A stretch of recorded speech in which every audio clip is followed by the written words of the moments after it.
Guys നമ്മളിപ്പോൾ പമ്പയാറിൻ്റെ തീരത്താണ് നിൽക്കുന്നത്.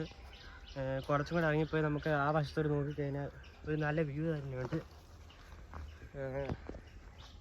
ഇത് പമ്പയാറിൻ്റെ ചെറിയൊരു ഭാഗം മാത്രമാണ്.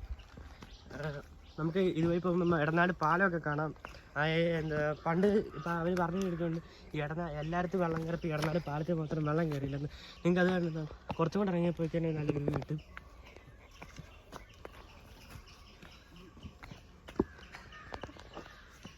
കണ്ടോ? പിന്നെ അത് മാത്രമല്ല, ഈ ആറന്മുള വെള്ളങ്ങളിലൊക്കെ നടക്കുമ്പോൾ ഇതുവഴിയാണ് ബോട്ടൊക്കെ പോകുന്നത്.